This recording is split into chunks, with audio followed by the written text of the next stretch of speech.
What is going on, guys? It is Chris, and today we are going to be doing a first impression video and a basic review of the Xbox One Scuf one. Now, this is the MLG Pro Scuf. I did an unboxing video for you guys. If you didn't check that out, annotation is going to be right around here. So if you didn't watch that video, I really suggest that you go look at that. I talk a little bit about the controller in that video, but today we're going to be doing a little bit more of an in-depth look at all the basic stuff at the controller. So sit tight and hope you enjoy this video. So before I get into this, I just got to let you guys know that I have zero affiliation with Scuf at the time. I am not sponsored by Scuf, so this video is not sponsored. I'm not paid to make this video, and just letting you know that I have had Scufs in the past, so that might sway my opinions about Scuf minorly, because I have had, in my personal opinions, I've had a little bit of problems with Scuf in the past, but that's just letting you guys know a bit about that. So let's talk about the basic features that you get with the Scuf. So top buttons, if you, depending on what you get, you can get blacked out buttons. So like the way mine are, they are colored red, but you don't see the A, B, X, Y.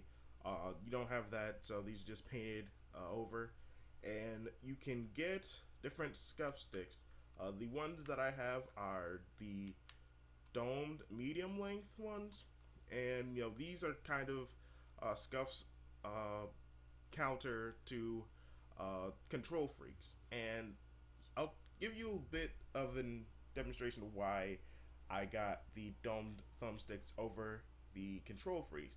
So you see this, look at that, I'll zoom that in a bit more. That is a CQC signature control freak top.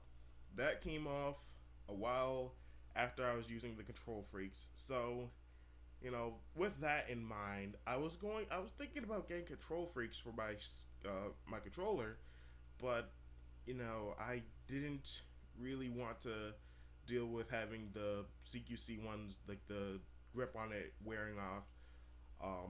With these sticks, the material on them seem really sturdy. It doesn't feel like they're gonna come off anytime soon. And as you can see, it's just one stick. It's not the add-on on top of a stick, so you don't have to worry about these coming off while you're playing the game and then having to find them and having to put them back on your controller. I've had that a couple of times. And for the dome sticks, if you're considering getting a dome stick, I'll tell you this: these are really sticky. Like, as long as your hands aren't like really, like, if like I made the mistake, I put lotion on my hands and then I decided to start playing. They're really slippery once I did that, but these really stick to your hand, so they're really grippy. They don't really feel like they're gonna slip off. Again, if your hands aren't dry, it might slip off a bit sometimes, but that's similar to the concave ones as well, in a sense. Not really, but a little bit. But another thing, you have the triggers. Now, I did not get the trigger stops with mine. I am used to not using the trigger stops. My trigger finger is pretty decent. It is pretty good without trigger stops. But if you feel like that, the trigger stops will basically make it so you don't have to push in all the way to get your shot off. And so instead of going like this, it'll stop somewhere around here, and it'll just make it so you're not taking that extra time trying to get another shot off if you're using a burst fire weapon or a semi-auto weapon. I really didn't get that because the way that I play the game, I don't play only first-person shooters. I like to play other games in my free time, and I really want to use my Scuf. I don't really want like switching controllers out, so I didn't get that out. And then I did get used to just using it without trigger stops, so that's with that. And the back of the controller, you can see that I have the Xbox One default grip. There's no Scuf grip, there's no Scuf Pro grip, anything like that. But I kind of did like I kind of feel like it's a little slippery for me. It did take a bit of getting used to when I'm gripping my controller. Uh, but, that might be something that I consider getting in the future. That More to come. I'll talk about that later. And now, really, one thing, if you're getting a Scuf, the basic thing that you're really gonna look at are these paddles. These are the new sidewinder paddles. To give you a close up, what the way these are meant to work. Before, you just had the flat paddles where you just push down and it will actuate the buttons. But with this, it's kind of more natural to the way that you grip the controller. Usually, people just grip the controller this way, and Cinch has this. The Magic Customs controllers have these where there's buttons on the side where you just press those because your fingers kind of just sit there. Well, the way the sidewinder paddles work, it works similar to that. It still has the button on the back, but the way that the paddles are arched, the paddles are arched into your fingers, so that way if you press the buttons on the side, it kind of just presses these buttons the same way. Now, with me, I kind of had to adjust the way that I'm playing when I use these paddles. So when I held the old Xbox One controller, I usually had a little bit of a wider grip on my controller, as you can see here. So these are kind of where my fingers would rest. So I wouldn't have like this tight grip here.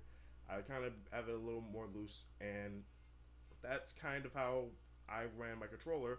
And so when I'm playing the game, I can easily just press these paddles in that pulling motion, or just pressing it sideways, and it feels like if I got a Cinch controller, I would have to have a much tighter grip on my controller to press those buttons. Or the Magic Customs one, they have the buttons that are sticking out a little further, so those might be a little easier for me. But the delay, I'm not sure how to pronounce it, but kind of like the way that you're pressing the triggers, if I can describe it that way, it's like have the trigger stops on the paddles, so I press them a lot faster than if I was pressing that custom button, the edge button. But so that's kind of how I'm with my controller. So, and also with the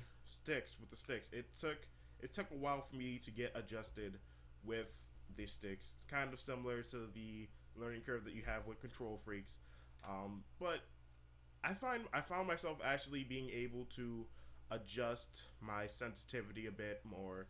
I'm able to run a higher sensitivity, and I'm really liking that. So here's what I'm going to do.